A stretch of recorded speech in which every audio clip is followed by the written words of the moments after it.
future, there's going to be something where he's going to want something done by the Congress, and they're going to not want to do it, even the Republicans, and he's going to use the military to coerce them. What do you think California was? Yeah, exactly. And it's like this is a test. This is only a test of your emergency military broadcast system. Anyway. Yeah, I mean, DC, he's got jurisdiction there, but yeah, Michael, to your point, it's like they're going to be governors, like DeSantis, most Republican governors, be like, come on in, right? But I don't know. Power. It's like he's out of his jurisdiction with every other state as. I mean, he was borderline humiliated by Newsom when Newsom pushed back for the ICE riots. Any slight on his ego. Any kind of slight on his ego is going to be met with unmitigated tantrum. I mean, force. Pokemon, I'm so glad you came up and that you chatted in the chat.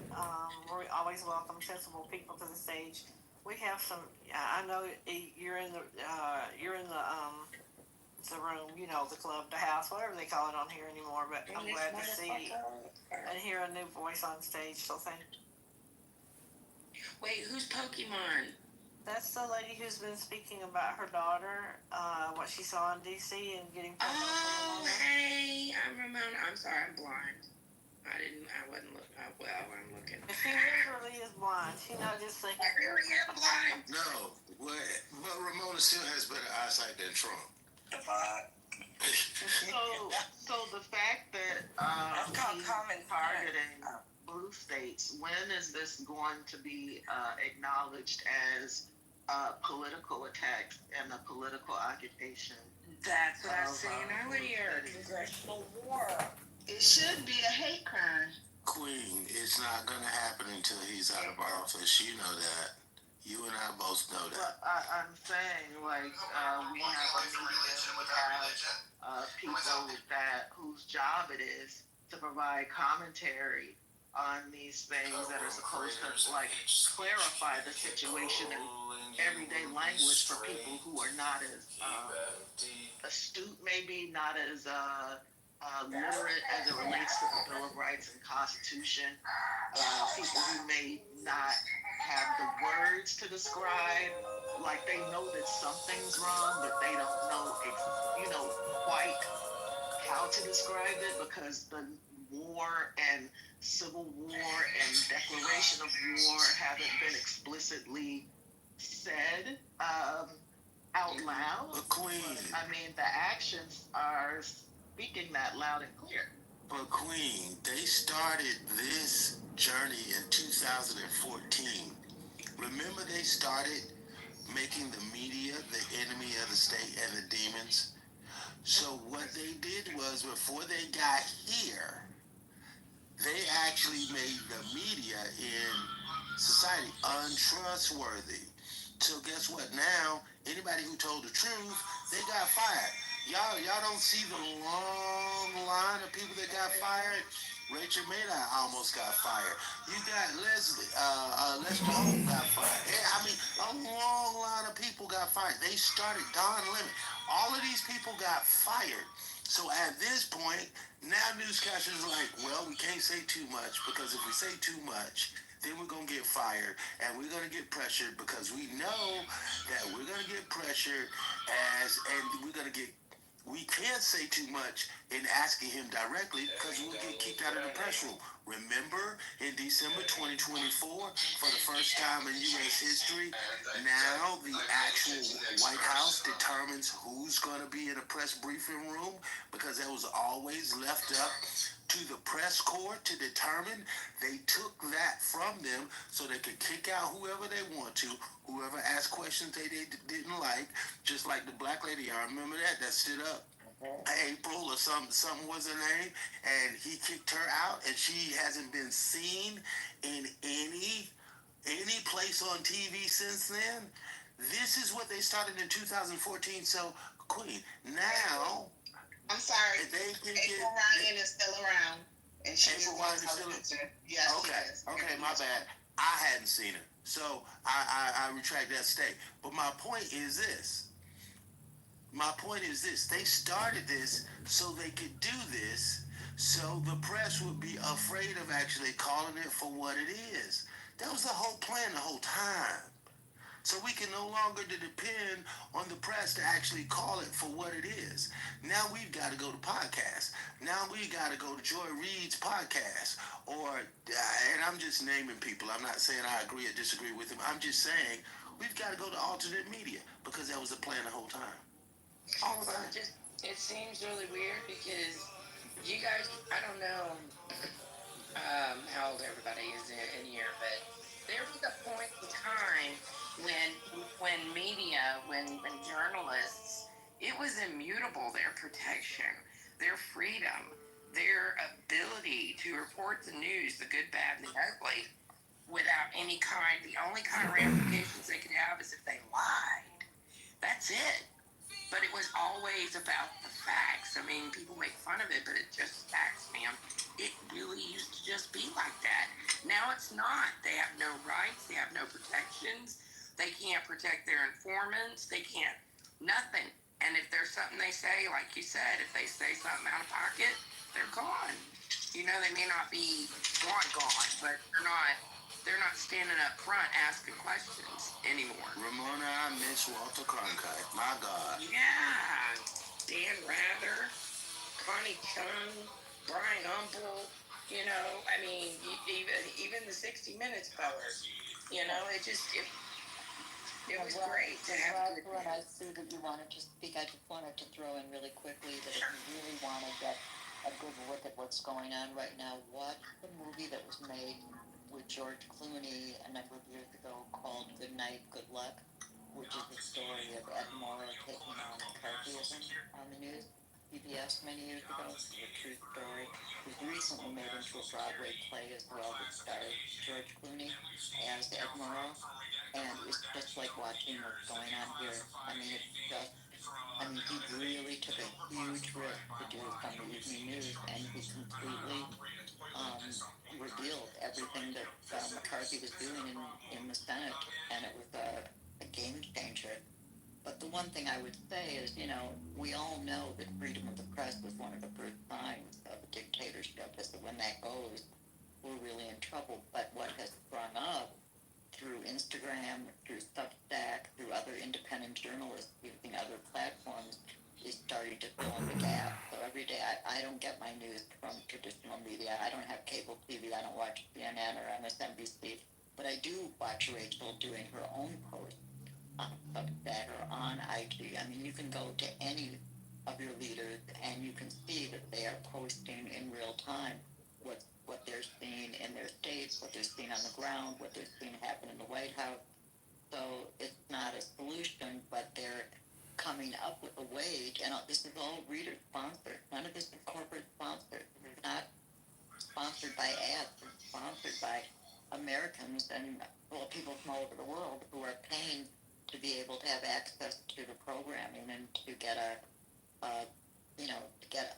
look into what's actually happening. Go ahead, Rob. What I wanted to say is that one of the problems is that Trump is deciding what is truth. And then he's prosecuting and punishing people for what he says is not the truth. That's why all these people from the FBI who worked on January 6th are being fired. All the prosecutors who worked on January 6th are being fired because he has decided that that's not true. And he's doing that with other things as well. This is way worse than we are even recognizing. This is a catastrophe. This is the end. Because there's no resistance. Why haven't we had a march? Because we're afraid. People are afraid to get into the streets. And that changes everything. Because there's no resistance, there's no organization, and we're afraid to do it. Because now they're carrying guns.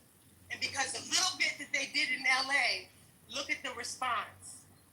So now Americans are afraid of the government. en masse.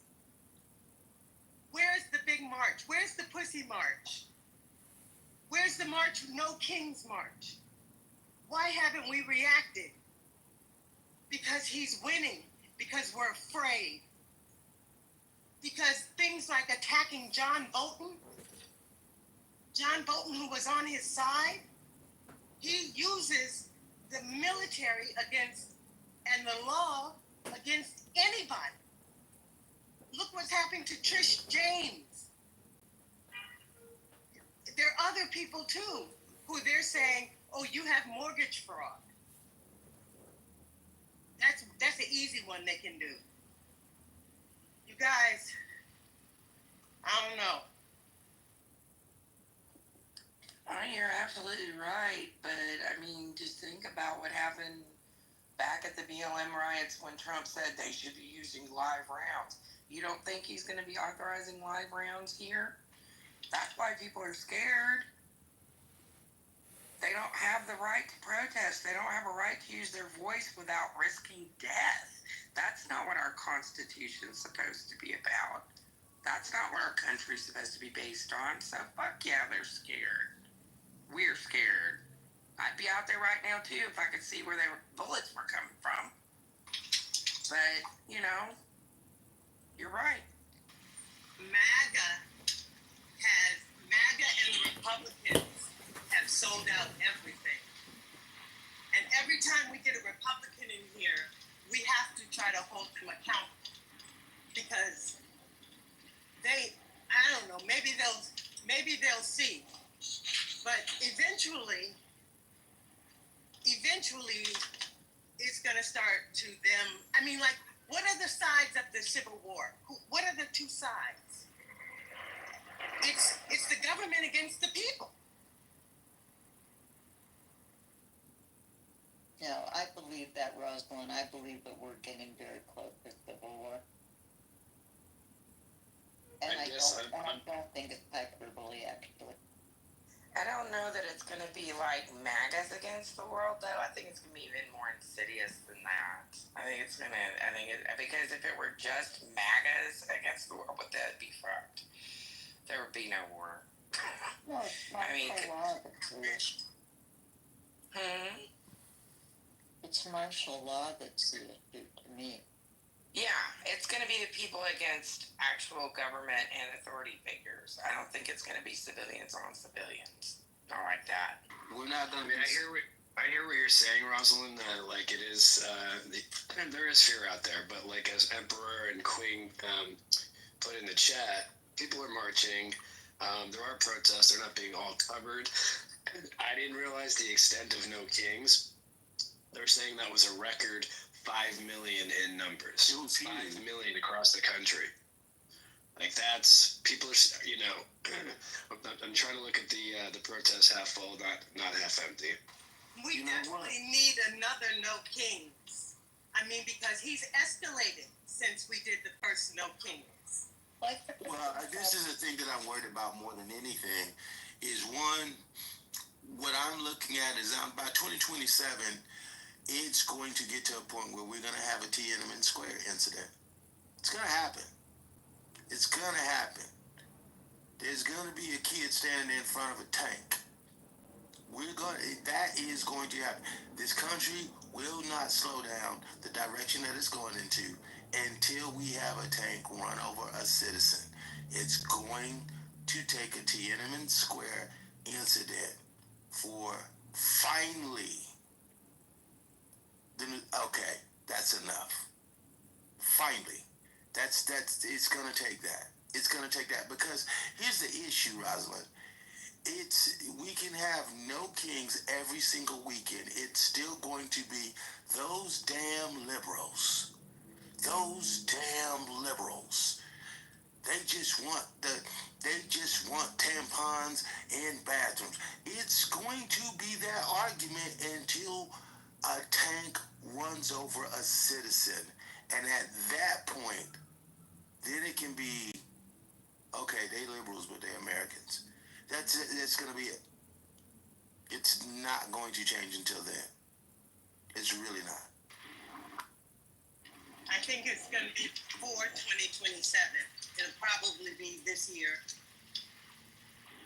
Well, the problem with going out on the streets is that you don't want to play right into his hand because we invaded and there aren't flooded the street and we all, I mean, if mass has flooded the street, well, then they're going to activate with their guns. Right, And but now we played right into what he's trying to, he wants us violent. right, but I mean, you don't have to be violent. The purpose for a demonstration like that is to demonstrate to him and the officers or the enforcers that there are more of us than there are of them, and that, you know, whether it's from young to old, regardless of race or whatever, that like we're standing together for a common cause, and they'll see it, whether or not the media covers it or not.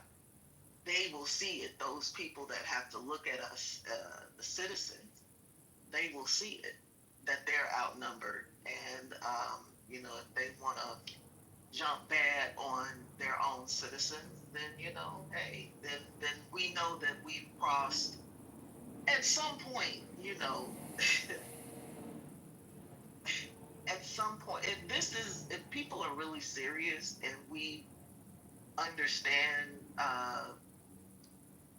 fascism and living under dictatorship, and we've learned the lessons from the past of what that means, then we understand that, you know, this comes with some risk. It's like Obama said, you know, people, it was easy to talk about justice movements before because 9 times out of 10, you could do these things and maybe you'll get arrested. But the stakes are a little bit higher. But there's, you know, but there is a lot more at stake, right? And so we have to just be real about the fact that this is not going to come without risk.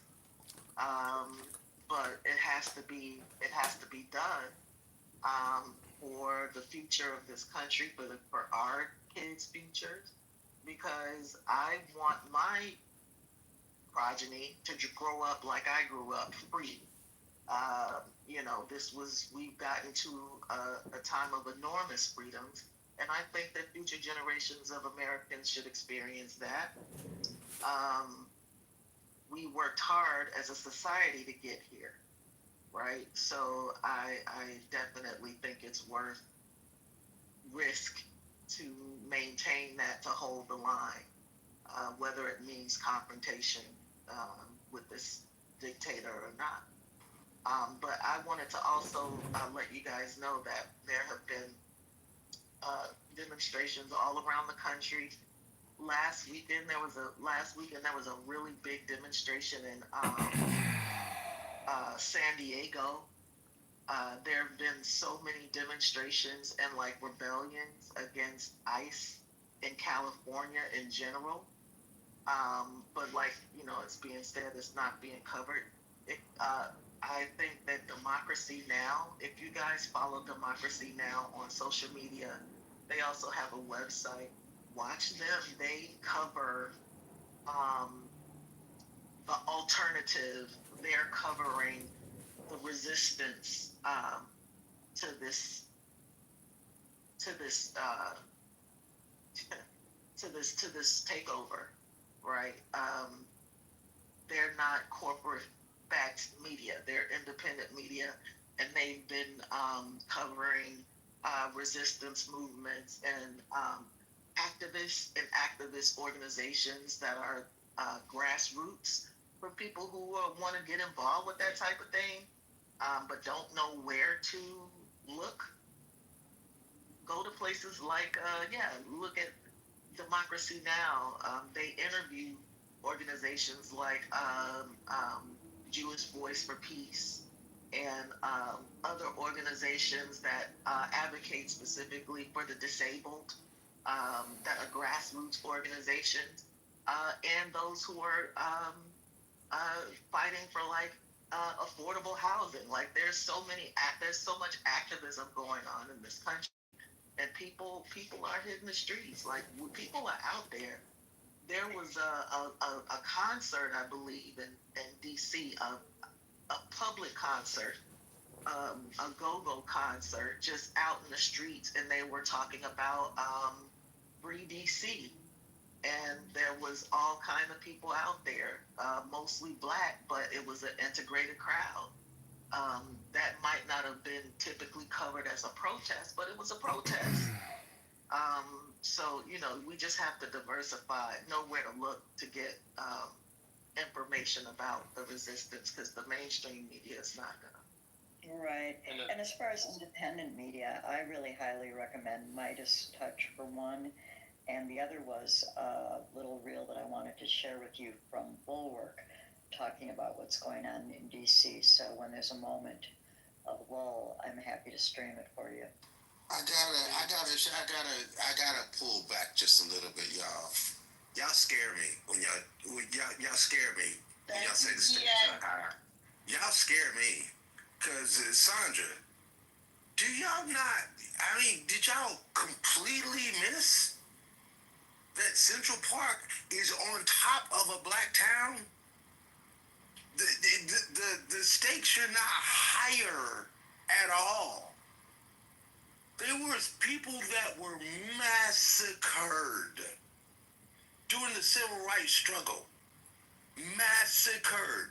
Them bringing up. I mean, have y'all not seen the pictures?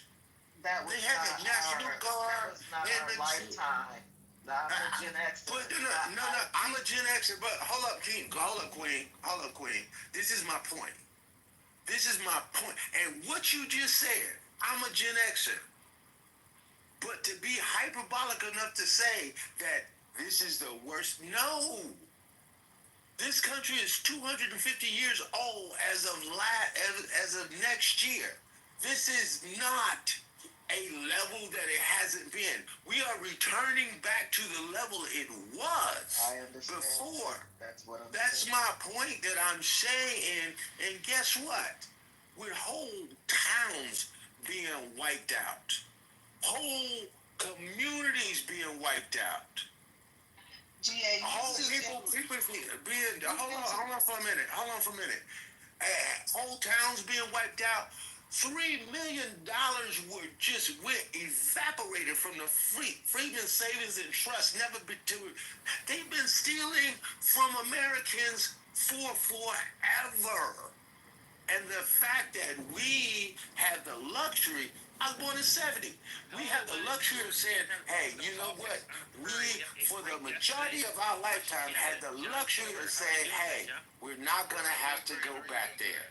We can only go forward. The fact that we have to go back and fight the same fight that my mother and my grandmother had to fight on the same turf, on the same soil, to re-fight for the same rights that they battled for is craziness. And to think that we're not going to have to pay the same price or walk in by people strung up on trees. I don't want to be hyperbolic and fear mongering. I'm just saying the cost is the same. It's the exact same. There was National Guards in the street. They bombed. The federal government bombed Philadelphia. They bombed a town. They bombed a whole community. I'm just saying. I'll close my mic. Yeah, I just wanted to say, because you mentioned Tiananmen Square, let's talk about Kent State University in Ohio, where the military was armed and killed 4 students. And all of the black media that is reporting on this crap is saying, don't put your black bodies out there. Because if we come, because see, all these no kings and stuff, it's mostly white folks that's doing that protesting. If we come, we gonna be bullet bags. Because now, even the military got guns. Sandra, but this. I was just gonna say that this fight, the illusion is that it's a black fight. It's not a black fight. It's an American fight. And so that's why No Kings has so many white people. And I understand black people staying home because they will shoot first at blacks. But that doesn't mean that we don't still have to have mass protests. Because otherwise, we know what our history is. And we're laying down and letting it happen. We're allowing it to happen again. And my point really, Pemberton, is the fact that niggas today, the reason why they say they did it on their own, we don't need affirmative action anymore, and all of this other nonsense, is they weren't the ones who died and fought for the lifestyle that we've had the privilege to live during the late, 20th century, right? Like I think a lot of us, and definitely our children, have taken our freedom, the privileges of citizenship that we've been able to take for granted. We've taken it as, hey, this is it. Like, we can never go back, right? And so that's why I'm saying that people have been, the activism that has been happening to police violence and things of that nature, that's as much as we've experienced, right? They're not. So you see, like Rosalind was saying, white supremacists, they're back on code, right? All this bullshit is happening with Trump. Here, they're direct line back to black communities. They're marching in the hood, right? Nobody had to tell them where to go, right? They're marching in the hood. So, yeah, we're back fighting, having to fight the same fights that our grandparents and their parents fought and died for. The struggle is not over, but we can't ignore the fact that we have not had to fight on that level in this generation.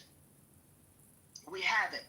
And so we have to definitely make our people aware that, yeah, this is where we are. Because, again, as to what Sandra is saying, people think that they are they're not ready to sacrifice anything or put anything on the line. Meanwhile, your voting rights are going, the EEOC gutted, right? They're not prosecuting any civil rights violations against black people. They're looking at reverse racism against white men. Like, all of the shit, like, we're not holding the line at all. We're acting like we don't have anything at stake. And so that was my point. But like the Nazis and the white supremacists, they jump right back where we left off.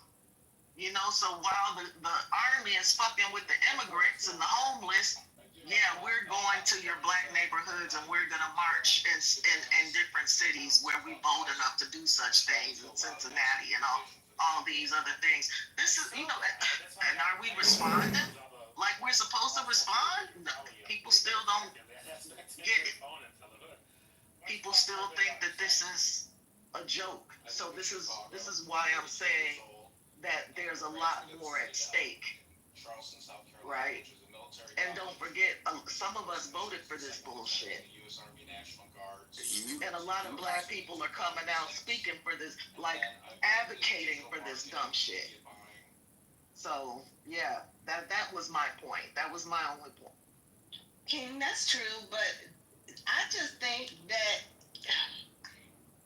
if they had a large group of black people in a protest like that, he already said during the George Floyd, can't we shoot them? So now who's gonna tell him no? It ain't gonna be Pete Hegseth. Pete Hegseth already said that they can open fire, basically. Why not? Shoot them. Now in Florida, if you're on the highway protesting, they can run you over and they ain't gonna get no time. This is different. And when And I can't run.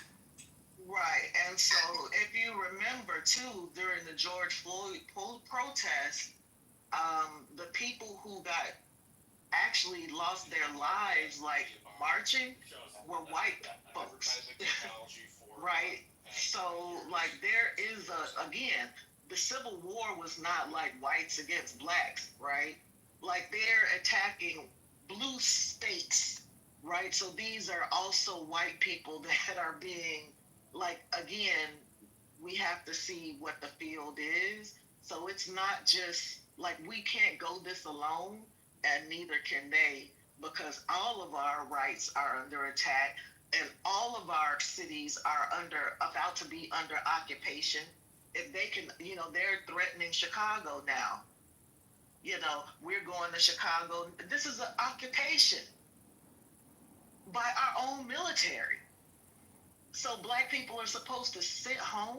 Like, how are we supposed to not respond at all? We're American citizens, right? And then we're being mocked and used as pawns by cocksuckers like this motherfucking miscreant, what's the motherfucking roach's name?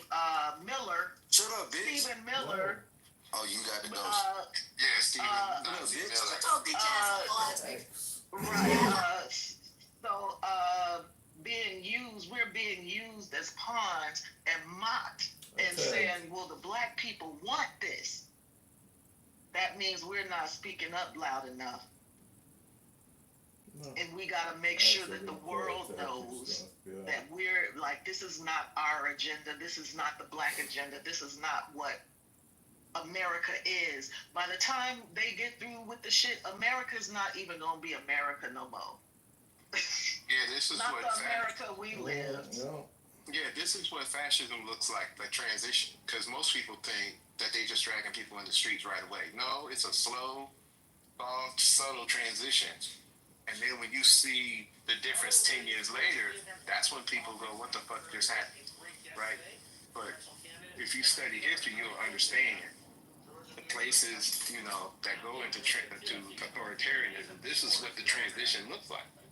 It's not going to be hell on everybody, not right away, but it is for everybody in the end.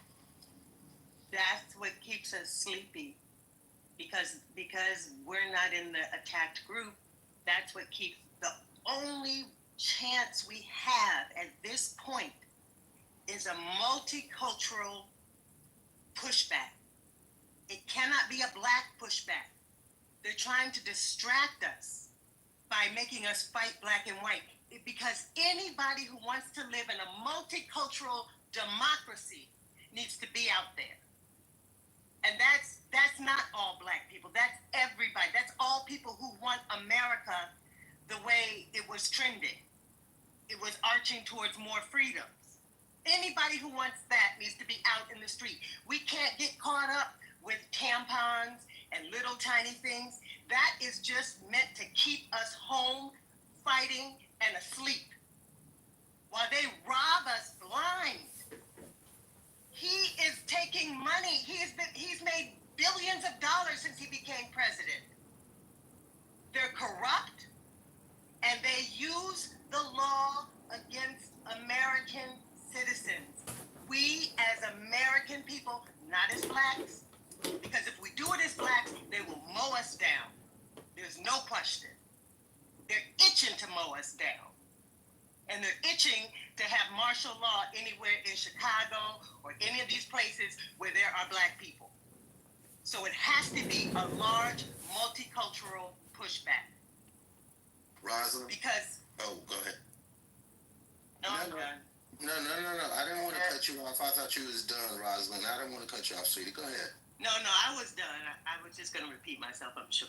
No, I'm just going, y'all, I'm an old Southern boy, and I think there needs to be a lot of different perspectives to this. I've been around for a minute. I'm an old geezer. I know it. And I'm of the mindset, you know what? Let these white folks and these Hispanics that sang for Donald Trump, now they're getting deported, let them go march. Let Asian people go march. Let them go do that. And we need to actually fortify Black America and actually learn how to care of ourselves and put ourselves in a better financial position, actually learn how to extricate finance and wealth out of the system intelligently, and work on building infrastructure. I think that's what we need to do. But I'm with Sandra. I'm like, soon as we show our black face out there, we catching the bullets first. Because I believe that the reason why he is actually putting guns in the hand, somebody said they got pulled over by a Nissan Sentra or a Toyota Corolla or something. And I'm like, the reason why this is happening, Just existing. the reason why he wants to do this is because he wants to heighten the temperature to a powder keg. And I believe that black people have been here long enough to go about this intelligently. And I think the most intelligent thing we can do is move in the shadows and actually do it from an administrative level. I'm not talking about political. We're far too intelligent, and we are far too smart to go about it a different way. And I know it's not a black and white. I know, I hear all. It's not a black and white thing, but I promise you right now, if DC was always not Chocolate City and it was some other city, we wouldn't be having these conversations. Really wouldn't be having this issue in DC. Yeah, you're right. They did the same thing in California, Pemberton. But you know, but because here's the point. Here's the point that I'm making. They're not a state.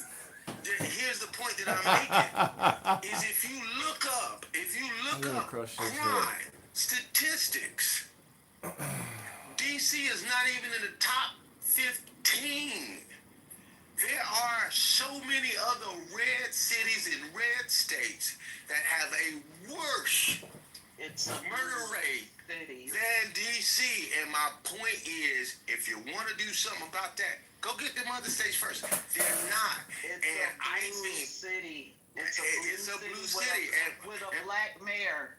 Exactly, quick. That's exactly what I'm saying. And to actually say this is everybody's problem, I'm sorry. I've been living too long. It's not. This is the way that they do what they want to do. And they did the same thing with segregation. Can I ask you a question? How while you're talking about moving in the shadows and figuring out how to extract the financial or economic gain from the system, aren't you missing the point that the whole point or one of the goals of segregation was to keep us from participating in the economy? So if there, where did Queen go? Did she swipe herself out? Maybe she swiped herself. I've been getting knocked down ever since I came in the room. I've been knocked down 3 times. I mean, not knocked down, but This app is wilding out. But I mean, she's right.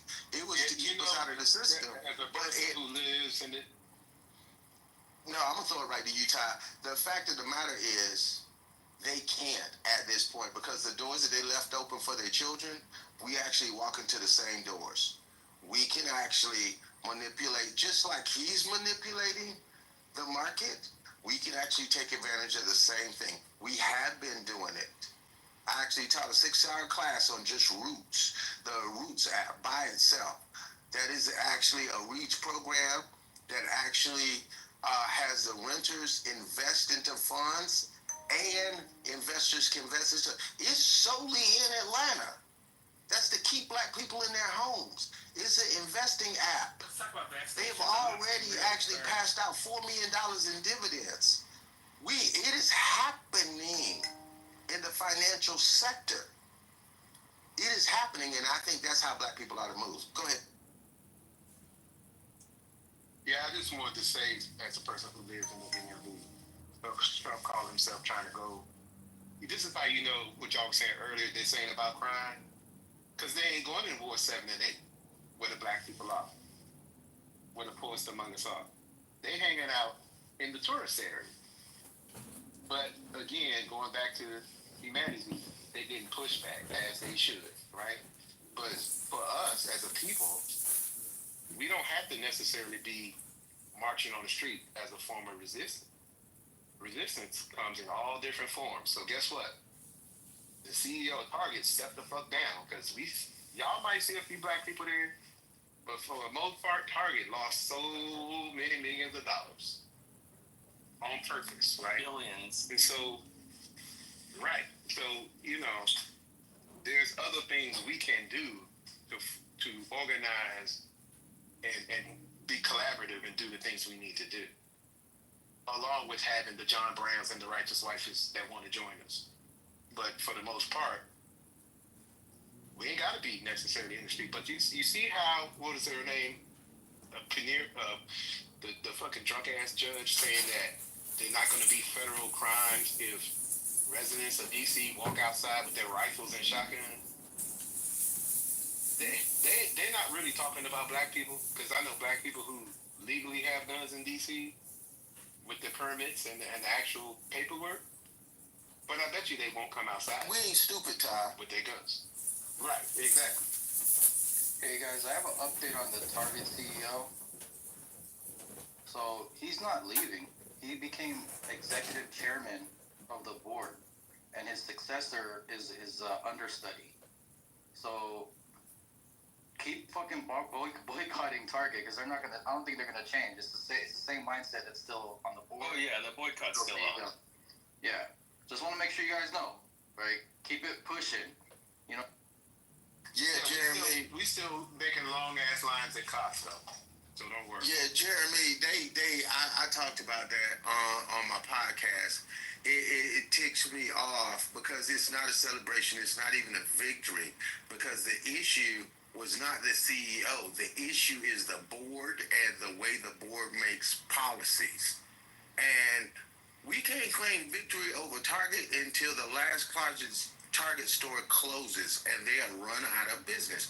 You can't claim victory until then, because guess what? All they did was offer up that dude and say, hey, it was his fault, and we don't think that he instituted DEI the right way, and when he took it back, it actually caused us to lose dollars. So guess what? We're going to fire him, which they didn't, like you said, Jeremy. And they're not going to tell the truth about that. We're going to fire him from being CEO. Please bring your black dollars back to us, because we heard you and we fixed something, which is BS. I'm curious to see how the lawsuits against Target by the shareholders play out.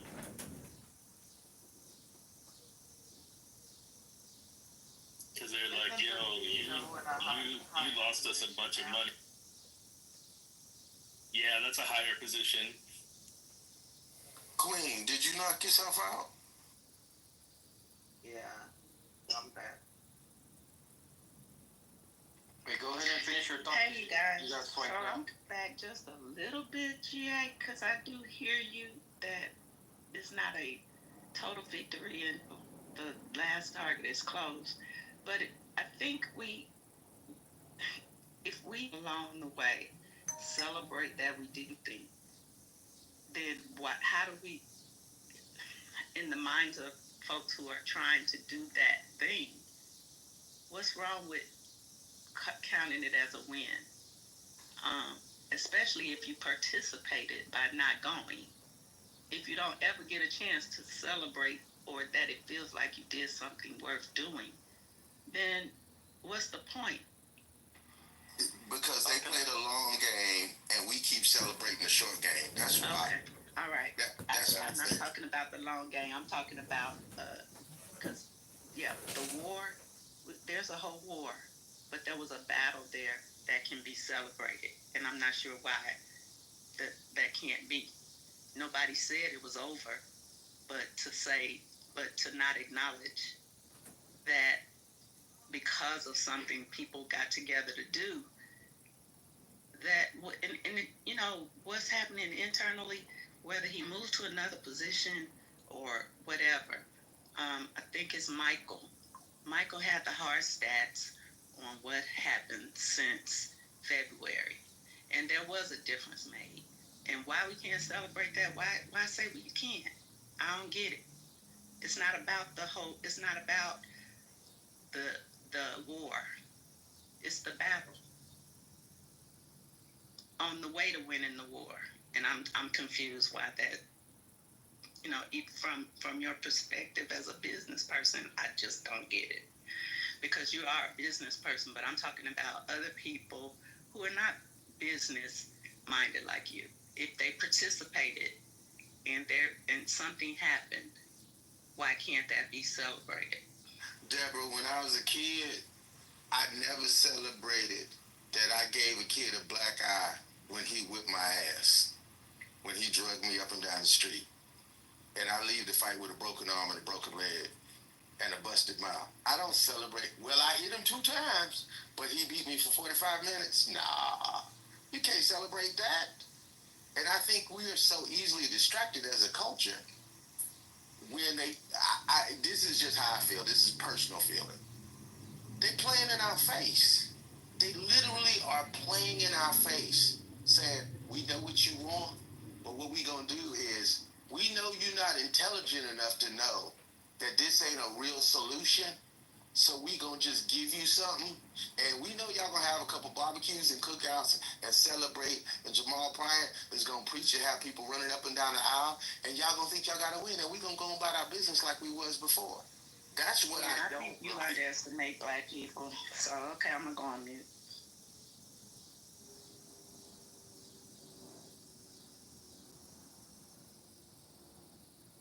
I don't think it's us to underestimate. But there's a portion that read the headline. That's it, anybody, right? They read the headline and they take it as is without looking into it, and then they just kind of rest. You know what I mean? So we want to make sure that everybody makes their decisions based on accurate information. That's it.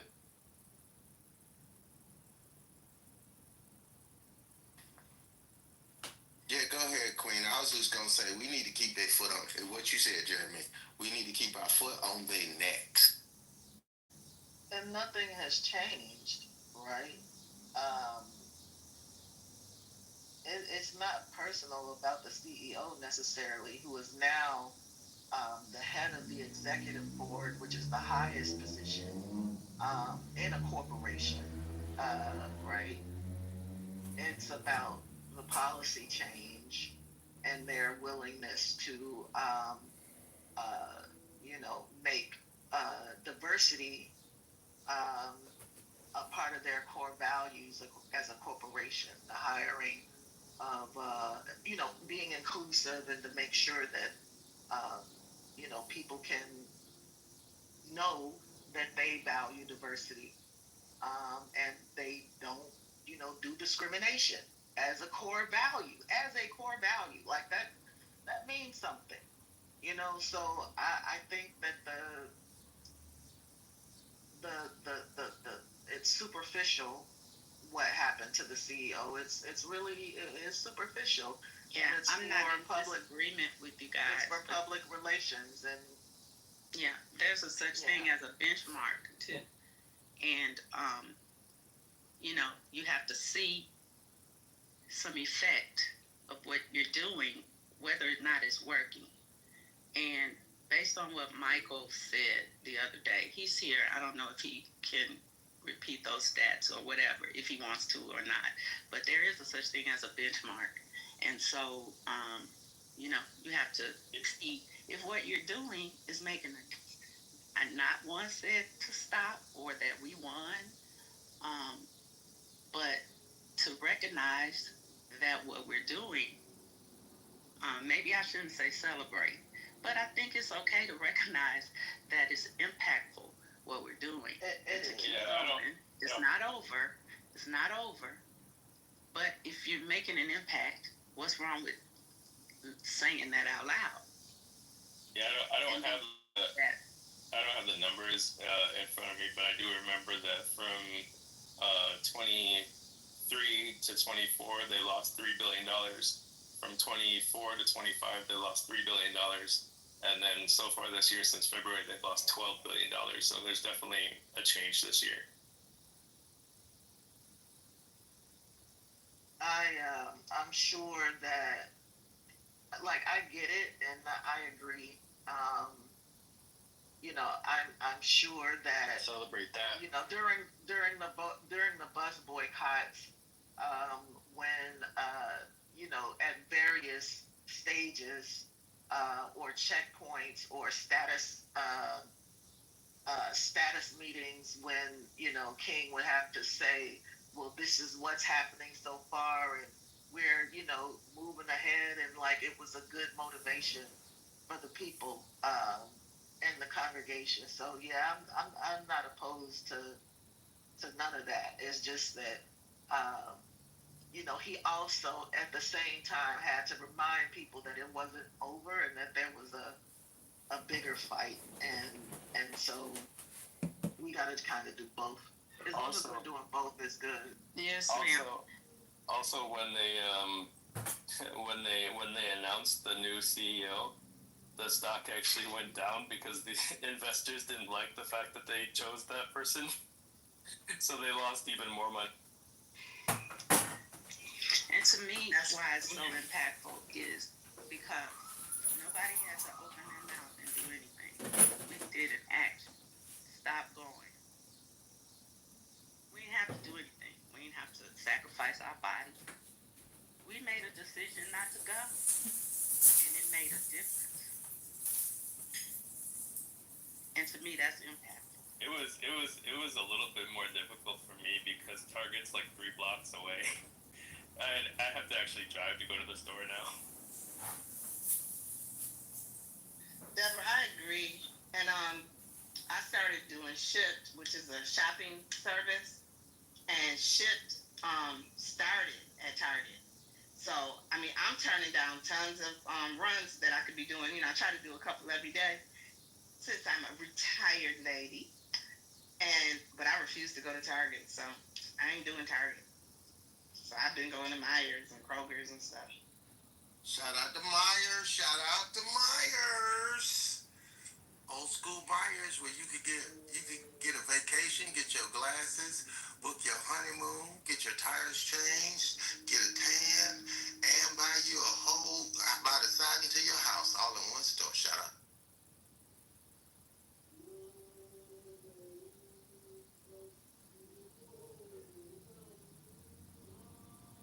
Right. And also just keep in mind, again, I think I said this the other day, because of the shape of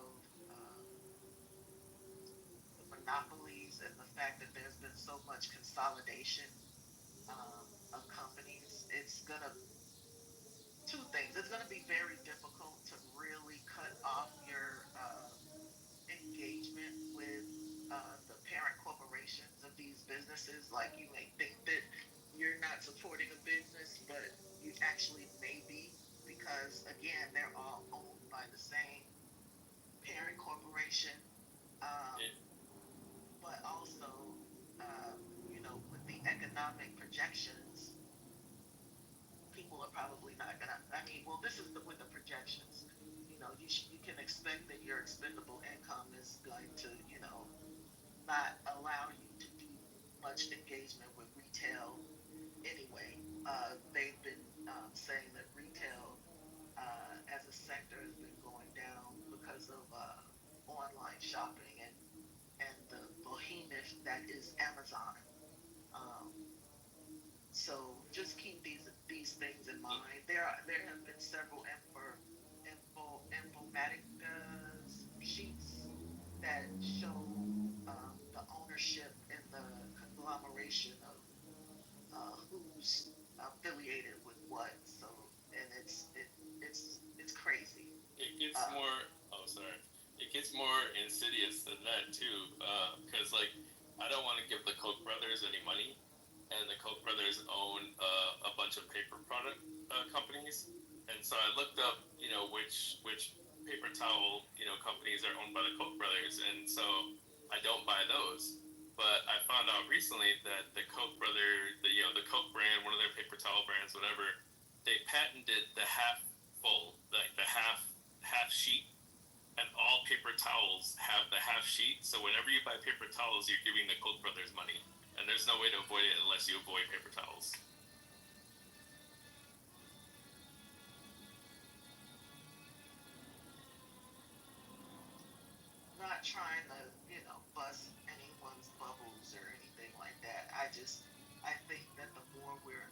about these things, like we have to know the field. We have to know the battlefield. We have to know the lay of the land. We have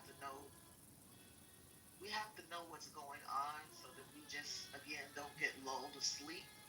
Um, and we can keep our eyes, you know, steady on what our objectives are, which is going to be difficult because there's no leadership, there's no central organizing like there was during the 60s, right? So we kind of have to depend on each other to make sure that we're informed about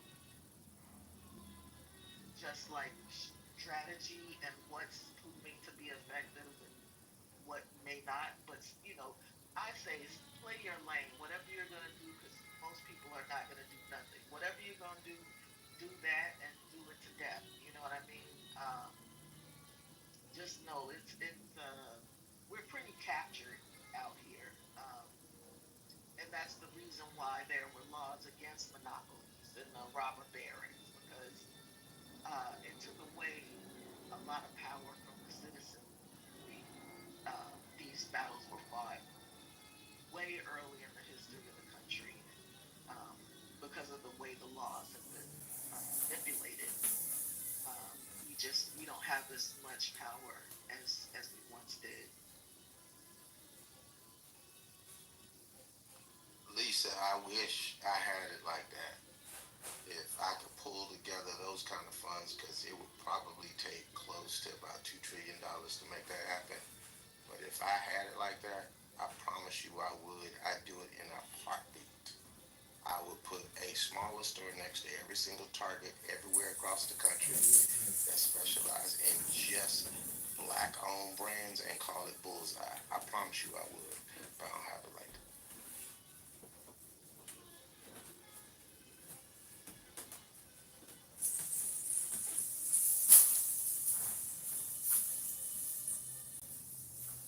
And yeah, it's because my nickname is Petty LaBelle, Petty Murphy.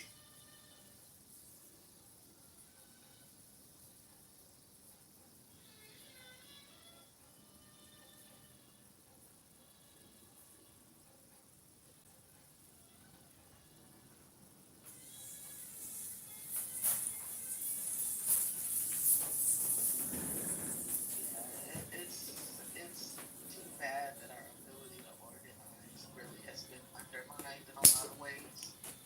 Um, because the organizing principles was effective in mobilizing groups of people, right? It's hard to keep people motivated um, in a climate like this, because there's like no.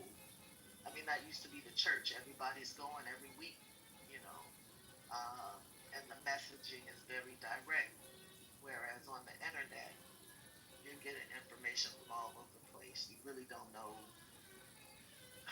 what's what. It's a hard thing to decipher, but it's worth the attempt, right? It's worth the time to educate yourself. It's worth the fight. You know what? And quit, Queen, I'm so glad you said that because I know it just. I tell you what, before social media, before the internet, it just seemed like, man, it was so much easier. Everybody went to church. You could make the announcement at church, and people would be there. The march, the protest, whatever it was, they would be there. We were just, that was our social media back then. We moved like that. But now, because I'm not going to pontificate on that, but because of the fact that all the sentiment is all preachers are crooks, all the preachers are shady, that wasn't really the sentiment back then. Even though preachers did nothing different than they're doing now, there were still preachers with whole families across town. It's still, but the church was seen as the hub of information. It was seen as a place where people get help.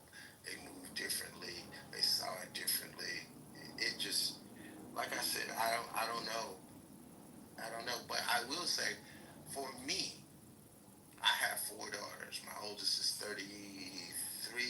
youngest is 15. They give me hope. Because those jokers, man, how they got on Twitter and reserved all the seats to Donald Trump's campaign and didn't nobody shut up. They can move like bam. They are so swift. And when they get together, they can move swiftly. So that does give me hope. And don't count out the churches because just because of COVID and most churches went online, I watch church. I watch like 5 different church services every week. So the church is still there. The message is still getting out. I watch Jamal Bryant, even though I didn't used to like him, but I'm like following him now. But I watch Trinity, and I watch my church too. So the message is still getting out. Yeah, I work for Trinity United Church of Christ. I'm their webmaster. Oh wow! So you help make it possible so I can watch it. That's an awesome church. Yeah, yeah. I've been with them for a couple decades now. Very much involved in the activist space, and they have. If you go to the website, we also advertise social justice activities in the community. Not all of it is local. Some of it is you can join online. So it's trinitychicago.org. Keep up with the social justice goings on that Trinity is a part of. I'm glad you told me that. I haven't been to the website in a while. I'll definitely check it out.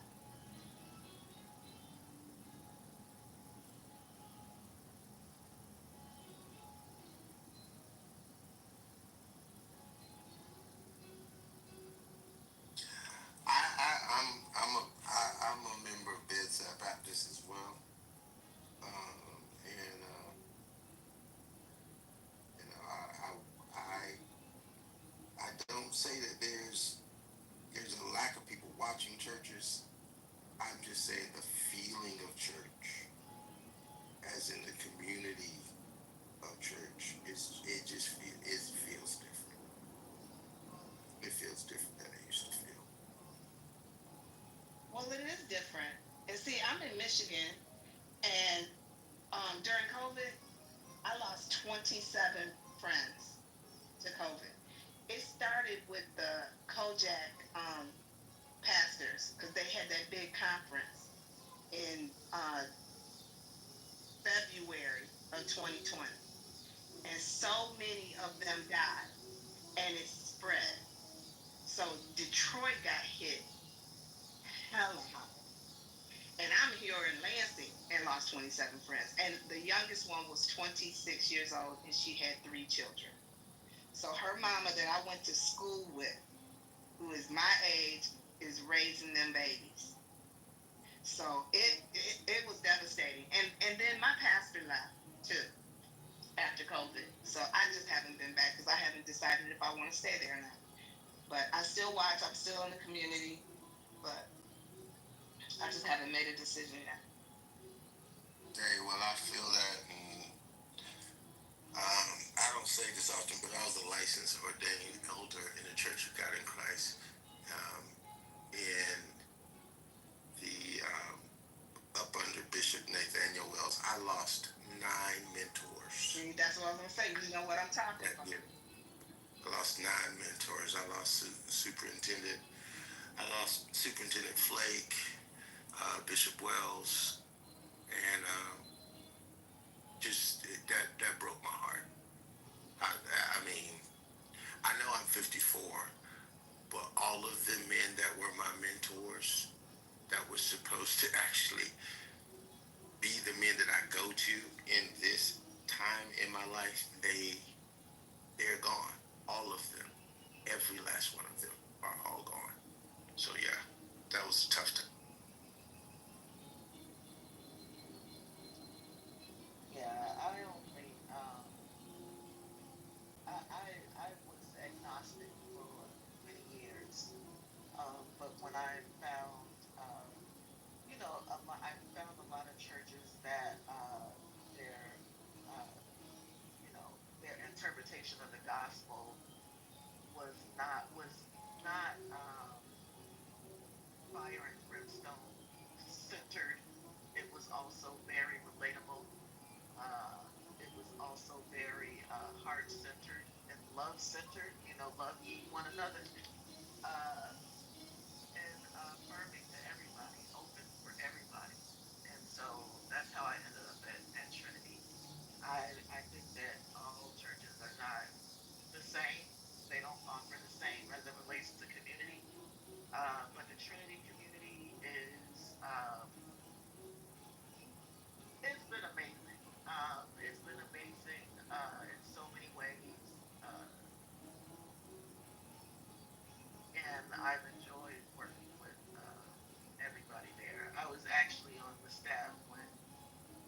shut down for other reasons.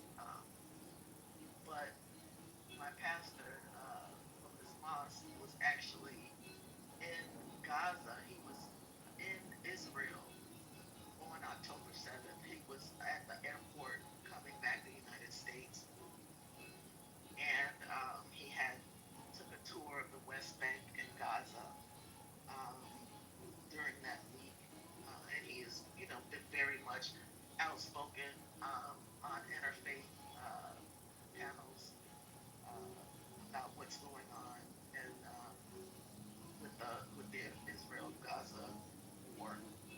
Um, but yeah, they're doing a lot of activism as it relates to what's going on in the country, um, making people aware of the uh, the hidden forces that a lot of people are hip to, like the Ted Rose, whose political ideology is driving some of Trump's policies, and who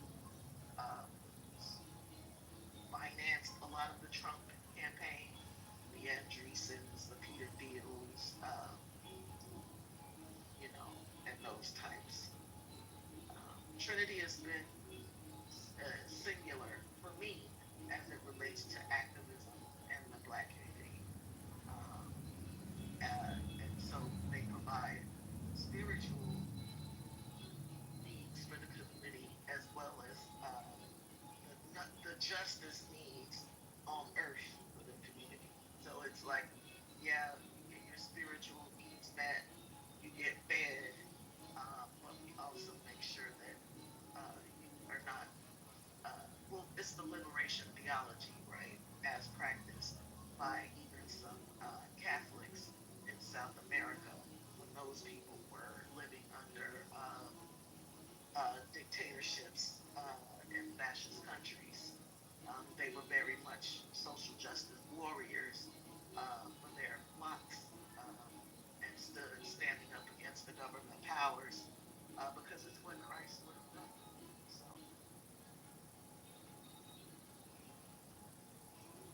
Absolutely. Ooh, I wish I could visit there. Maybe one day I'll be able to go and visit y'all. Hey, Lisa, you there? She in the chat. I don't know if she can talk. Oh, okay. Right. Rhonda, what she said about the museum scared me. Is there any way that that could happen? If you're still here, What I said about the museum? what King said about the museum, Oh, about I'm sorry, I the missed that. orange person. Um, Oh, what did King say? King, can you repeat it for me? so we know Trump has been fucking around with funding that goes towards the African American History Museum. Um, and so our church, part of our church budget goes to that museum, and we donate to that museum, and then all of the membership has bought memberships to the museum, so we give monthly to the museum through our memberships. But also, we're saying that, we're hoping that financially we can help fill those gaps unless Trump just shuts it down entirely or tries to eliminate it, or makes them close because they're woke or some shit. Absolutely, he could do that. He could absolutely do that because what he does is he does it first and then fights in the court. And the court is too slow to react. That is why Elon Musk has been able to do so much damage to all the American agencies because they're fighting court later. But he'll do that first because it's a woke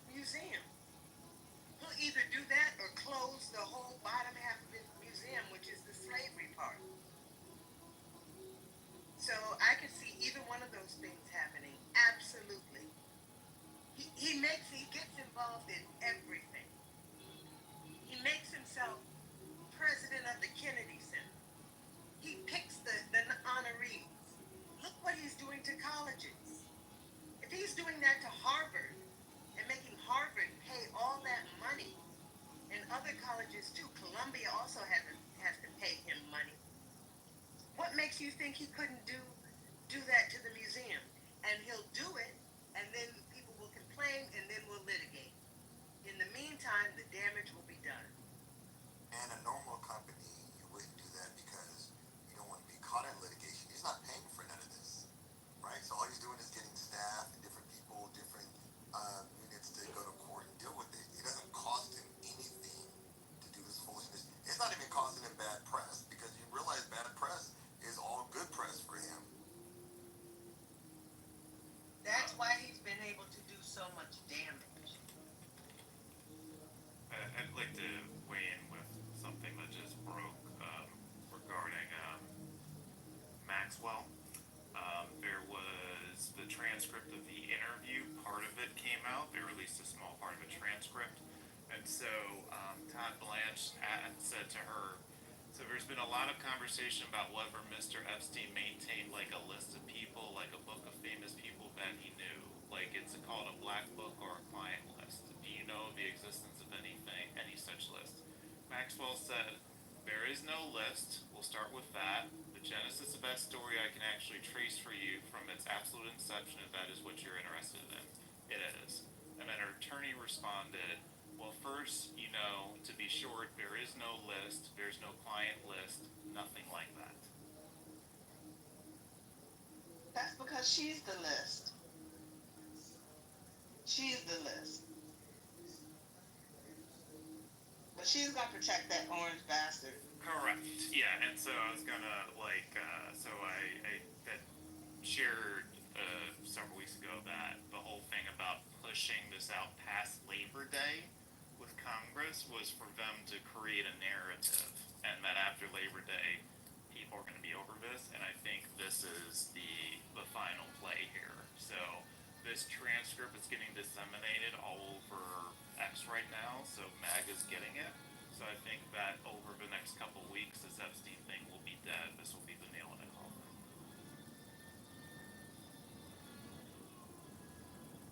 You think they're gonna forget it, Magda? Yeah, because Maxwell is saying there's no list. There's transcript of her saying there is no list. She's a known liar. Of course. Yes. Of course. But of course. However, this narrative has now been fully put together, right? So they can just lean on, Maxwell said there's no black book, there's no list. What do you want us to give you? It doesn't exist. Yeah, so then they get to say, see, I told you this was a witch hunt altogether. Just to actually put some crap on Trump. They're doing it again. They have another witch hunt to try to do this. You heard it. He already said that he wasn't friends with Epstein no more. They just, the Democrats, these doggone liberals, they just mad because the country is getting back right. That's what the story's going to be, man. Don't forget, the original push on this was about the Clintons. When this first was the big story, they kept trying to find a way to link Bill Clinton to these parties.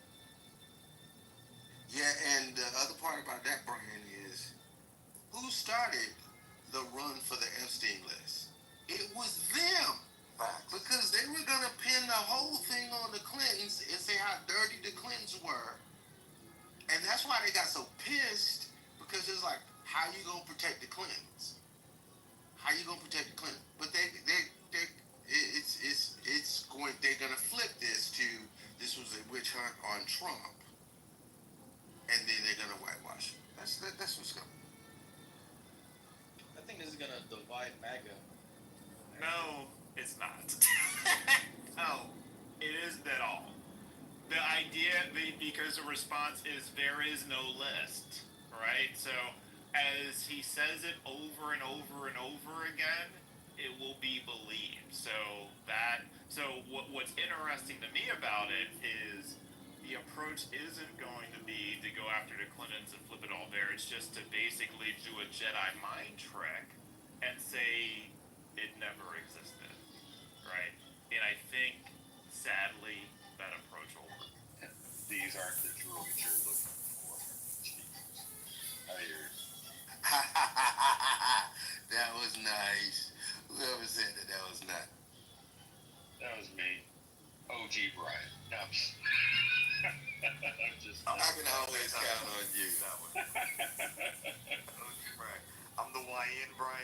No.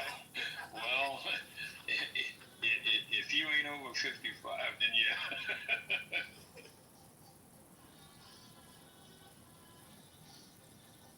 Hey Brian, there's no shame in being Obi-Wan. You don't have to be Qui-Gon. It's okay. Obi-Wan had a big role.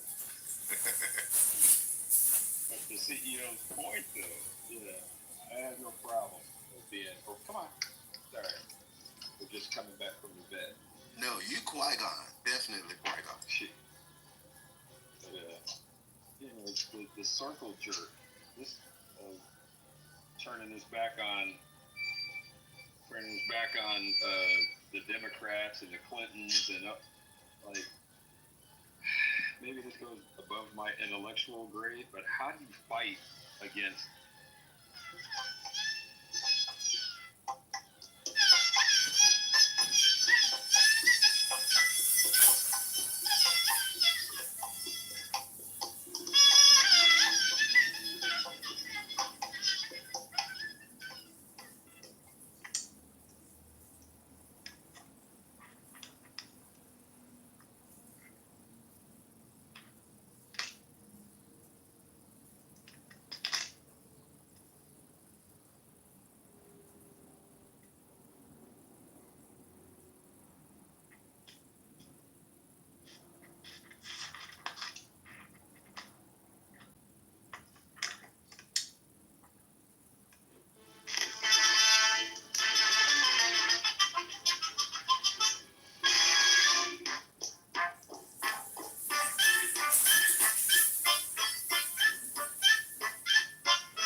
Scotty, cousin Scotty.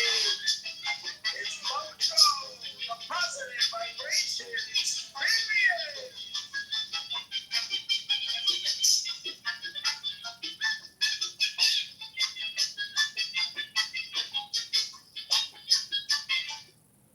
Come on up, Scotty. Welcome to In the Mouth with your friend Mojo. Candidate Kitover, my man. Welcome welcome to In the Mouth. This is our first room. We're back. We're better than before. And this is your friend Mojo. Hey Scott, how you doing? I know we've had some conflict in the past. Hey, you're my man. You're always my man. You're always my man. My main libertarian liberator. Thanks, my brother. Go ahead and invite people to the first room. This is our first room. This is a positive Mojo vibration.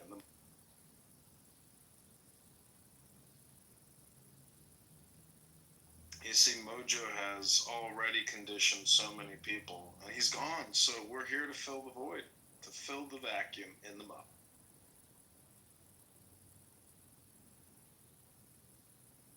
Were you enjoying the klezmer music, Scott? I always enjoy you, buddy. Are you going to come to the Critical Thinking Forum today and do a little campaigning? Well, I was there yesterday. I raised my hand multiple times. He didn't bring. I'll bring you up this time. I didn't see that you were. I didn't see you were going. I didn't see you. Hey Mojo. Hey John. Hey Scott. I always live for your breaking your Trump impersonations on CTF. It's awesome. It's a fantastic room. Look, Gary, I think he's kind of a little bit of like a Democrat, but you know what I mean? Like, the problem is the illegals, okay? There's so many people in that room that are murderers and rapists and illegals. I mean, they come in the app. They just come in, and the Democrat Biden let them all in the app, okay? Sleepy Joe, okay, lets them in the app. There's like 2 million illegals on the app, okay? We love that, but we've got to get rid of them. We've got to get ICE on the app.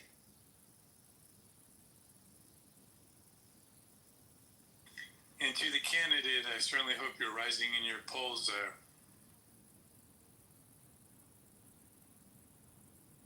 Welcome to the room, Salima. Welcome to Positive Mojo.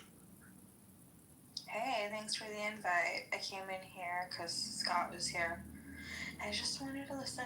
Salima is fantastic. She's like one of the most beautiful people on the app, even though she's like in Europe, where like, you know, they don't love Trump. But we're gonna take it over. It's like the 56th state, okay? It's fantastic. We love Salima. She's fantastic. Salima, it's always great to see you. I hope you're doing well. I am, thank you. So what are you guys talking about? Positive things only. So John is running for the U.S. Congress. Congressman John Kitover he's running in a primary to unseat a guy, an incumbent, and he's leading a revolution. He's trying to raise money on Clubhouse. He's a man that is a wild man at Clubhouse. I've known him for years, and I love the guy. So he brings a lot of life and spice to the... Is he running for the Anarchy Party? He's running in the Republican Party, but he's so far right he's left. He's so far left he's right. He transcends the political divide. He is candidate Congressman John Kitover. Well, I mean, exercise your freedom of expression. If you are so far right you're left, then kudos. Click the link above.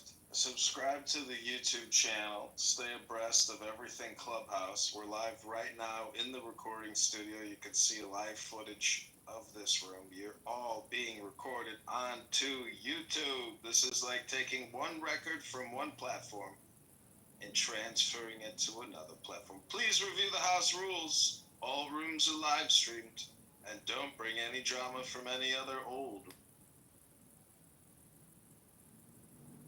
Yeah, Slimmy, he streams the rooms to YouTube. So if you're uncomfortable with having your beautiful sonorous voice, Selena, probably maybe like the most, as Trump would say, like maybe like the most beautiful voice on the app. Okay, Selena, you have a sonorous voice that he's streaming live. Wow, thank you. What a compliment. I appreciate it. So, this anon thing is still a thing on Clubhouse, huh? There's someone listening. Someone just chilling there. That someone might be me, and that someone might be live streaming this room onto you.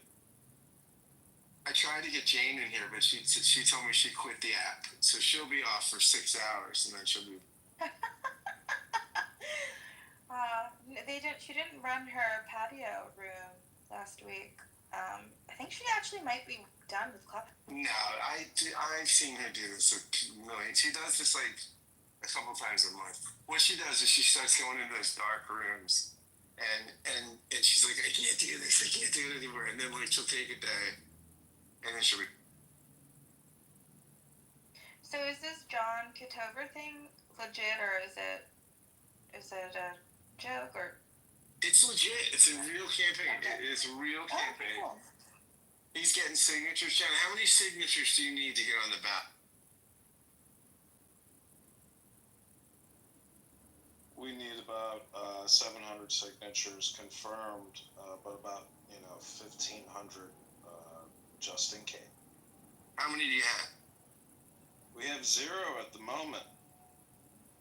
You gotta work on that, buddy. Yeah, I've been trying to onboard people onto Clubhouse, but unfortunately, many of the people, who have applied for the position seem to be incapable of downloading the app and making it to the stage. So that's my first filtering technique to prevent anybody from wasting their time in this campaign. So unfortunately, the employee turnout for the campaign hasn't been spectacular, but we're going to do heavy lifting regardless and drive out to Rockford ourselves with some of my local friends to get the signatures. So I have no doubt that we're going to get what we need.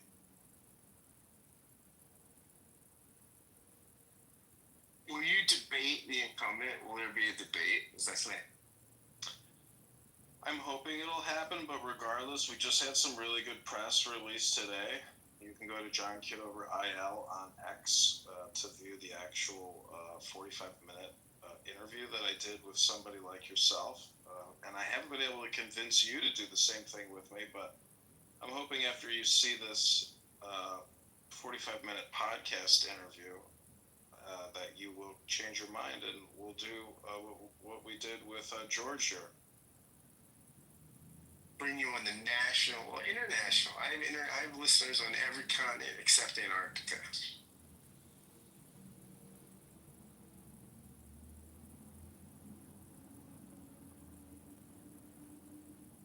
You want to see the video? Sure, post it up there. There's 10. It's called Prairie State Report. There's only 1 subscriber on YouTube. So, any drama related to this video when he only has 1 subscriber shows you how emotionally sensitive people are, because we have no audience, but it is a professional podcast interview. I'm going to pin it for you. Please subscribe to his channel because, he's trying to make a go of it in media, and I appreciate him for putting together the podcast, which is what I've been asking you to do, Scott, but you can't seem to pull yourself into doing it. It could be because you don't want to be associated with me or you're lazy. I'm tending. Well, it's just I might not be I have a very specific kind of conversation I cultivate. I don't really have political candidates on the show, generally. I generally have like authors. Yeah, thought leaders, authors. I'm all of that. So click the link above, watch the interview, and you tell me, why can't you do that? All right, I'll check it out. Just watch it. Tell me, after you watch it, you're going to say, you know what, that's exactly what I do. And you know what, I could have candidate Congressman John Kitover on my podcast because he's professional and everything he said is pretty much accurate. So go ahead, watch it. You don't have to watch it right now, but at least look at it so you can hit the like button and then share it, or it'll be in your history so you can go back and watch it. But I am going to play the audio from it as well, and you can just listen to the audio version of the interview. But it's professionally edited. He took out all the ums and ahs and look and listen and all my filler words, and he worked his ass off on it. So this guy did all this for free. He took the filler words out. He used the AI algorithm. I have no idea. He used Zoom. Maybe Zoom allows, Zoom editing or something takes filler words. Lima, where is this picture in your profile? My backyard. It's beautiful. Thank you. Yeah, that was the start of the summer.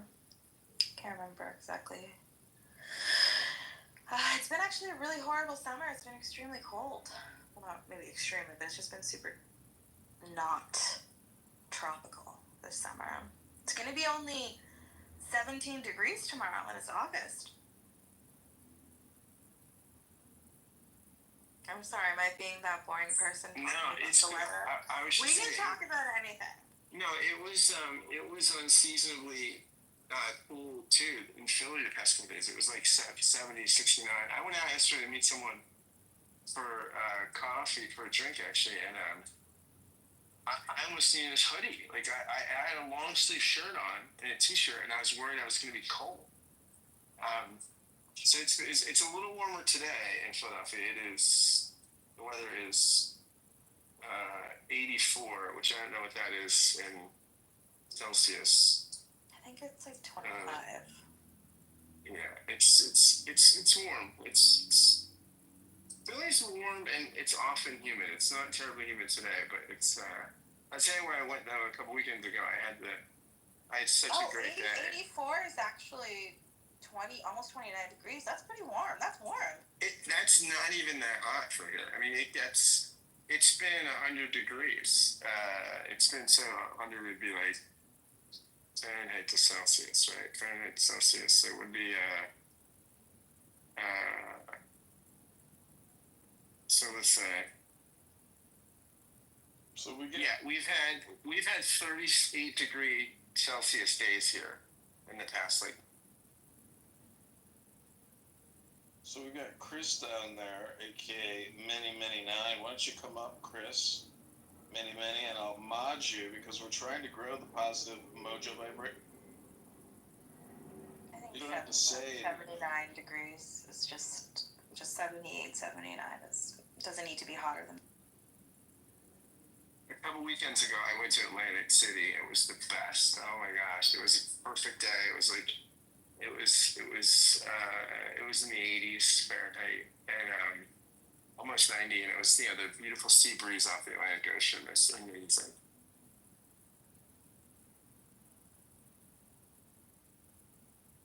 And I almost won like a bunch of money too. I was upset. I only play poker really. I don't really gamble much, but when I go to Atlantic City, I get $100 out, and that's my limit. Like. But I was at the poker table and I was up like 70, 75 bucks. And I was gonna leave on that hand. I was gonna leave up 75, and I got in this last hand and I bet all my money. And if I would have won that hand, I would have walked away with like $500 or $600 bucks. A guy beat me on the last card. I had a flush, an ace high flush. Yeah, greedy. He hit a full house on the last card. And it's like 23 to 1 against him hitting that card. Yeah, I should have walked away. It was fine. I mean, I just lost $100 bucks, but if I would have hit that, I would have walked away with like, oh gosh, I would have won like $500 bucks. It was a bikini contest. It was very debaucherous. It was very godless and debaucherous. Atlantic City. Well, in the muff, gambling is a. Selima, where's your beautiful backyard? Are you in Kent? No, I'm in Berlin, Germany. Oh, sprechende Deutsch. Ja, ein bisschen. Aber mein Deutsch ist nicht so gut. Ja, vor Hintergedanken. Du hast Hintergedanken? Schadenfreude. Ah, okay, you're just naming off all the German words you know. Go for it. So I think Schadenfreude, here in Clubhouse is a big part of the roast. And I believe that most of these rooms end up becoming roast rooms because a lot of people, die on a hill and they know everything. So, what do you think about Clubhouse being technically like a barbecue, basically? And people, when the temperature rises, that meat starts cooking. I think there are like several different metaphors in there. When you say a roast, do you mean like a Sunday roast, or do you mean when people are like a roast when people are roasting each other, or they're roasting an individual? I actually thought about another good analogy: a garage with a car.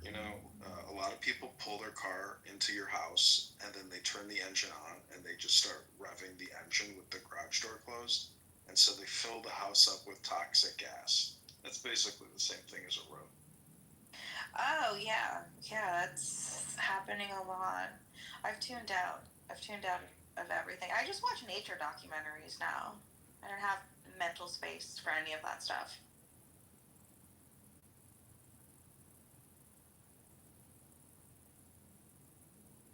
Yeah, what I've realized though is if people do pull a car into your house and they, turn the car on and start, revving it and filling your house with toxic emissions, you know what the best way to counteract that is?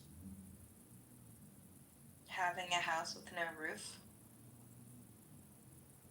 No, you don't let them pull into your fucking garage with their car, close the garage door, and start revving the engine and filling up your lungs with their toxic gas.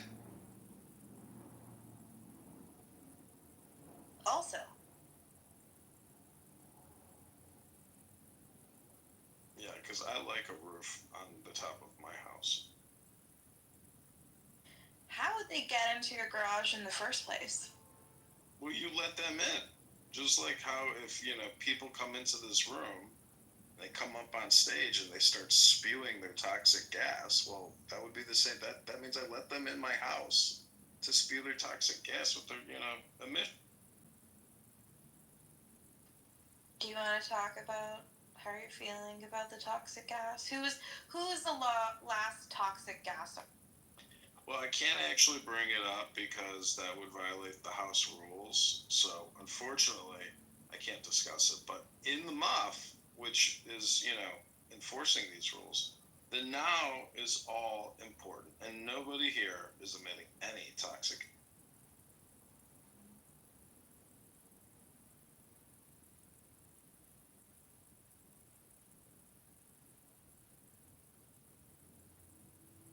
So no politics allowed in this room, right? No, you can discuss whatever you want as long as it's not from drama from a former room.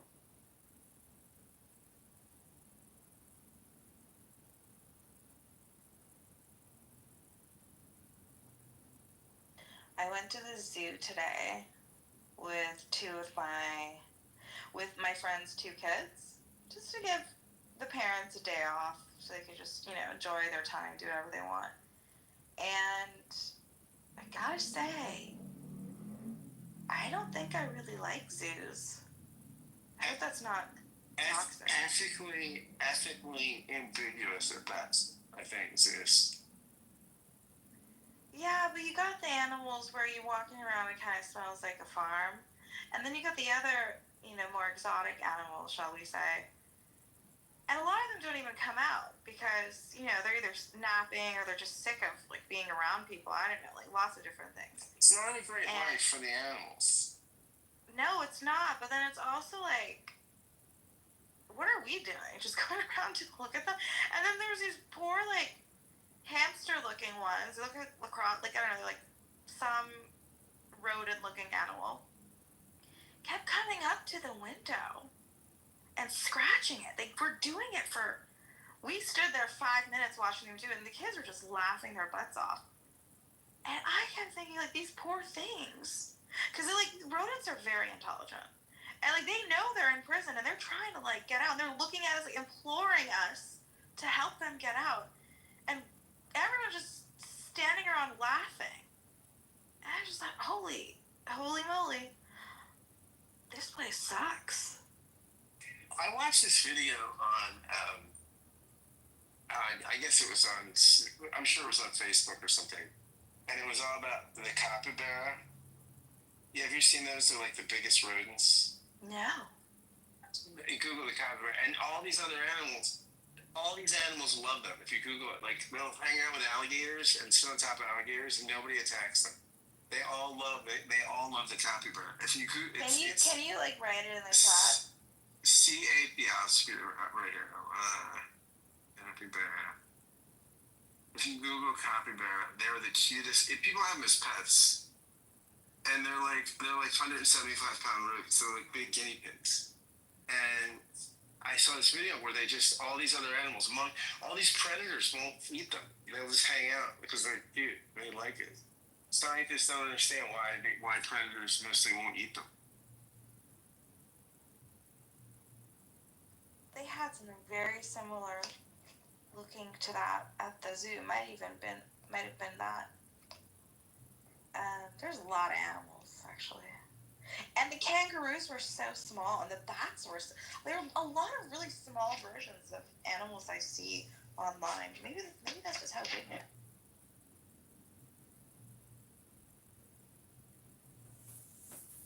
So these just sit on top of alligators and crocodiles, and they don't get eaten.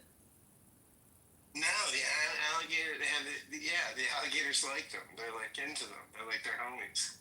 Like in every case scenario. I mean, in stuff I've read, the stuff I saw today was like, or yesterday, or whatever, where scientists don't understand why predators just don't go after them. They're like. And the narrative is like, because they're cool as shit. They know how to get along with them. Wow, that's so fascinating. Thanks for sharing. Jane, I sent Jane a screenshot that you were here. She's like, is Mac still there? I said, she's a mod. She's like, download him. Yeah, she's coming back. And I told you, it wouldn't last. Oh, I love Jane so much. She's the best. She's the best. Jane's the best. Jane's one of my best friends. I talk to Jane like all the time. We've hung out. We hang out when she comes to Philly. I want to go up there. I need to go up. I thought you already had gone. No, I haven't gone yet. I'm gonna make a pilgrimage. I'm such a low maintenance guest. I was like, Jane, you can she was saying her last guests, they were great, but they're they're just sometimes guests can be a lot of work. You gotta be. I was like, Jane, I'm low maintenance. She's like, yeah, we have 2 cars. I was like, yeah, I'll take the car. I might go on a date when I'm there. Who knows? I might fire up the apps. You won't even know I'm there.